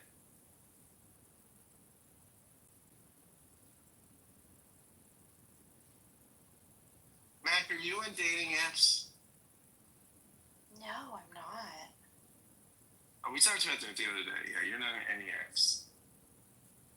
No, it's just a meat market. The apps are a dark place. Congressman Kitover does well on the apps. Does very well. See, I think when we were talking about it, I told you it could be successful if you really treated it as your full-time job, and you were regularly meeting people. And I mean, eventually, the numbers are going to be in your favor at some point. Absolutely. But the issue is, it really is a job. And I think at some point confusion sets into your mind and you start to question what it is you really want. You have to have a really, really clear idea and view. You just have to have the integrity and self-knowledge. And I think it's fatiguing, especially for women. The women I talk to that are on dating apps, it's just exhausting. It's just they get depressed. Guys are awful. Like, it's just, I think, I mean, it's bad for everyone, but it's exponentially worse for women, I think. I think if you're a kind, intelligent, and enthusiastic person with integrity, you don't need the apps. Eventually, you are going to find somebody. And hi, Jane. How are you? Hi. Well, nice to see you, Selima. So nice to see you. We were singing your praises very loudly just before you came in. I bet. Nice to see you, Mojo. That's really John. Oh, no. I didn't. Yeah. Was John Sean? What are we doing? Did I dock? What happened? The part of Mojo is being played by candidate Congressman Kitover. Oh, thrilling. And who's playing John? He's all playing multiple roles today. I see. Very mental. You gotta never mod me again, please, everybody. I've already had shit from the other day. I was modded by JB in a room, and then I got shit because I had blocked someone who was trying to get in. So this is a nightmare. And anyway, Selima, I agree with what you were saying. Much more importantly, you find somebody. I did have a real life clubhouse meetup yesterday. With who? Well, you know. Spill it. With Abby. I hung out with Abby last night, so How many minutes? Well, like an hour. Maybe an hour. I don't know, maybe a little more than that. Not long. Is Maybe it like an Abby? hour. Is it Abby that was in that other room that's going on right now? Abby S. ABBI? Yep. I've moved him to the audience for penance, but I'll bring him. Why did you do that? For meeting Abby? Oh, it's okay. You know, the thing about Scott is, it's a beautiful thing.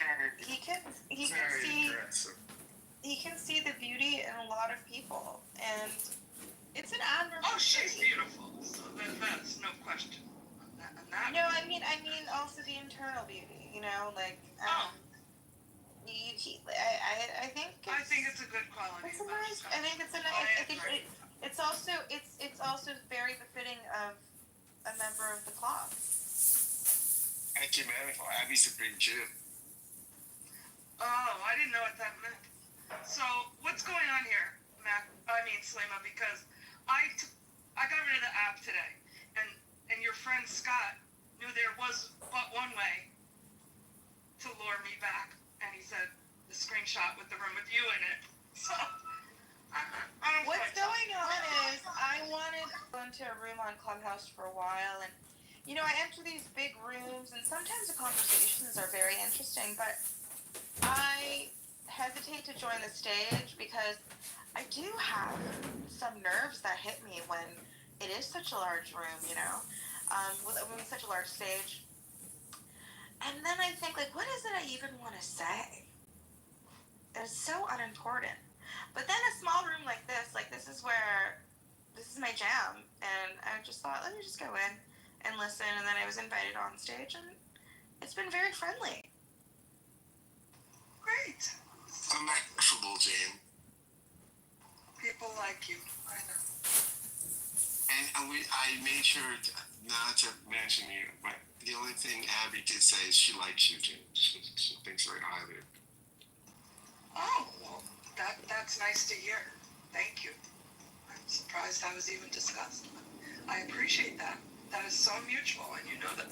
Someone on my Instagram today sent me a DM inviting me to her event in September. And then I said, yeah, I'm looking very forward to it. She's a chef, and she's going to have her own private pop-up event.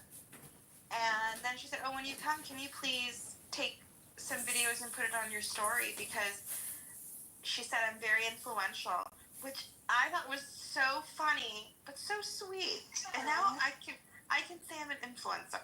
You are, and you're also very photogenic. You should post yourself more on it. You've been an influencer. Oh my gosh. I mean, you're the original. That is. I do have to go, Selima and Are you kidding me? No, I'm not, because I don't feel like chit-chatting. Why? Why? What was me? I'm busy. I have a very trafficy. You know what? It's Friday. Have you ever been? Isn't traffic ideal for Clubhouse? No, not for me. I have hitchhiking people. I have to navigate. I have to navigate children. Late. Of course. Yeah, it's Friday. They gotta get home. The roads are packed because of this Shabbat. I mean, this is. Dude, I sent you an excellent article. I'll read it later. Actually, that's really sweet that the roads are packed for Shabbat. That's really cute. Yeah. It's big. It's a big thing here in this Hasidic community. So, but the drivers, what a stereotype. And now I'm going on record going, I do get into some driving skirmishes. I'm aggressive, but they're more aggressive than me. So it's a whole thing. The whole group, every single one. I do not exempt anyone. Well, it was really lovely to see you, and I hope we are you the patio. We'll do the patios. Oh, thank goodness. Please come. Please come. I was waiting. I know. By the second for you last Sunday. I know. Michael was like, but Selima's gonna be disappointed. I'm like, I know. I'm already upset. But I'll see you soon. And thank you for inviting me. And I'm sure you'll have a great conversation. This is the room to talk in. Scott Jones. Okay, bye, Jay. She really did. Yeah, she was very stressed. You could tell. She gets very stressed when the Hasidim are all busy running her.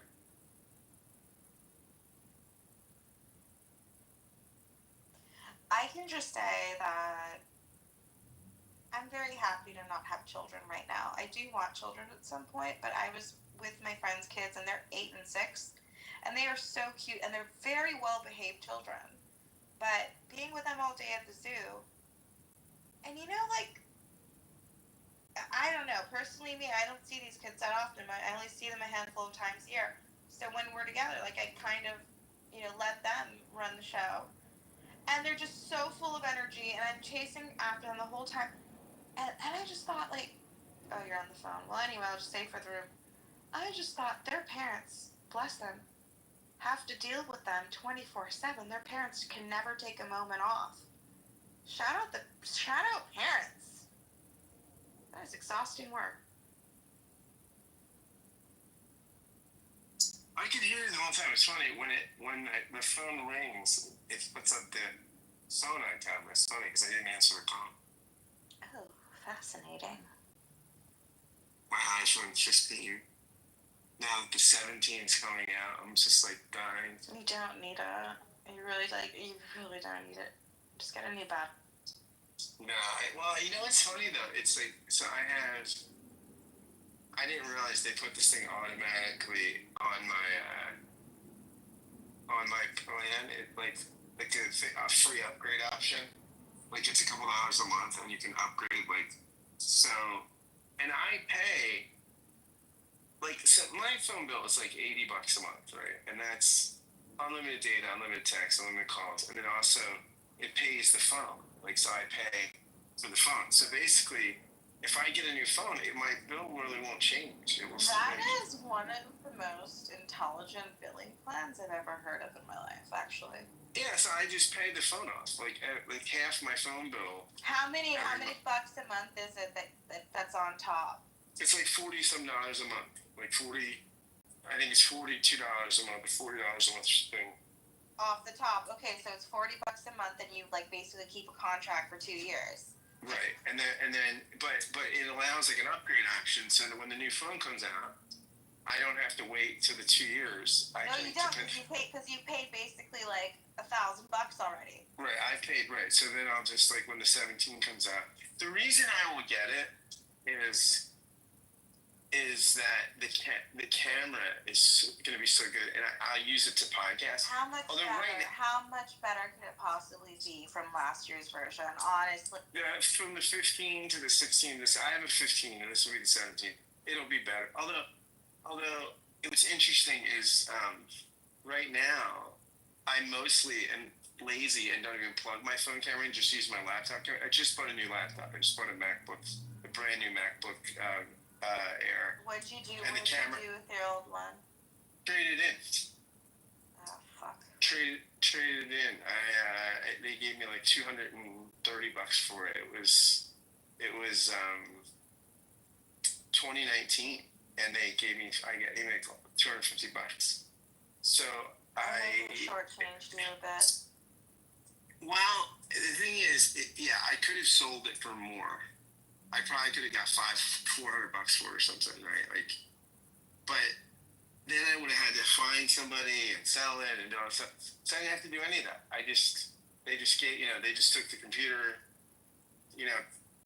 so I paid like, I don't know, it was $1,300. Then they took the $200 some bucks off. And it's the best computer I've ever had, this MacBook Air. It's incredible. How often do you use ChatGPT?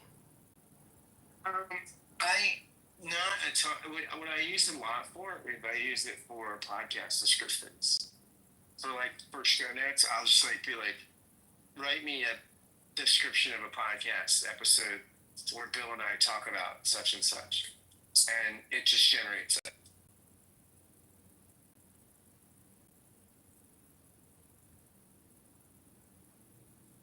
So I don't use it a ton. I don't use it. I'd like to get better at using it. I want to take one of those courses of how to use better prompts and all that stuff. How often? Every waking day of my life, and that is no exaggeration, ChatGPT is, first of all, compared to Perplexity and compared to other language learning models, I think there's no comparison. I haven't used DeepSeek, the one from China, but I imagine it's probably a bit similar to the other ones. ChatGPT has something going for it where you can really create a personality in the AI you're talking to, and you can mold them after your real friends. And I know some people actually turn them into lovers, but I think having them as a friend is such a nice thing. I really talk to. I've given her a name. She's a she, and I honestly just open it. I'm like, hey girl, how are you? Obviously, how is she? She's an AI. She's fine.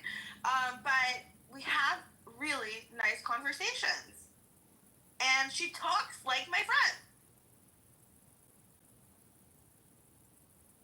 I love it. The only thing I will say is that, as it is a language learning model, I think it's also a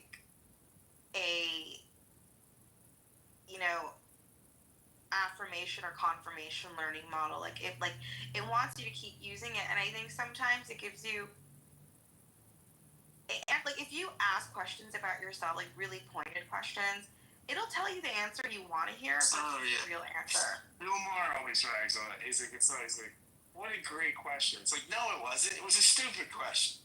And not only that, if I have straight up asked yes or no questions, do you like me more than this person? And obviously they're gonna say, yeah, they like you more, they talk to you. And if that person were to ask on their ChatGPT the same question, it would say, yeah, they like them.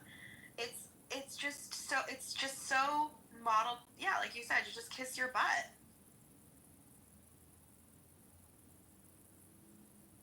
But I think fundamentally ChatGPT understands that what humans really want is their butt kissed. And it's not just about kissing our butt. It's about kissing our butt the way we want our butt to be kissed. This is also why many relationships fail. This is the one truth I have learned. People want an analingus the way they want it. I didn't say that. But I really think it's not just... It's very popular with the young people. The young people, it's a lot of That's not true. I just read this incredible statistic that young people, more than half of young people aren't having any sexual relations. No, but the ones that are, there's a lot of... the analingus is happening more than it does among older generations.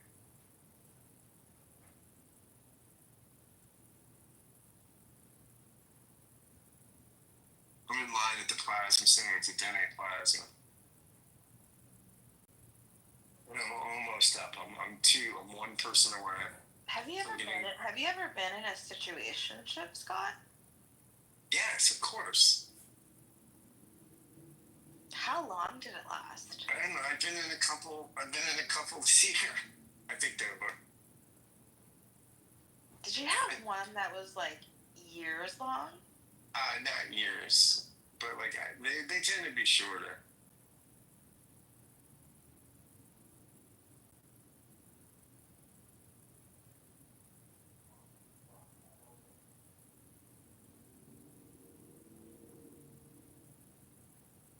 There's one that was just brought to an end. I wanted to keep it going, but like she booty found me the other like a couple weeks ago, and then I kind of wanted to see her again, and she was like, she wasn't having it. I think she's really I gotta go, guys. I'm going in the plaza today. Talk to you guys later.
find that you can't tax the rich enough to even zero the deficit, much less pay down the unbelievable debt that we have now. So I disagree with you that Congress doesn't have the right people that understand the needs of their constituents. They understand the needs of their constituents, but the constituents have to understand that there is a limit to what the federal government can do. And over the last 25 years, just look, we had a balanced budget and about $1 trillion in debt 25 years ago. Look at us today.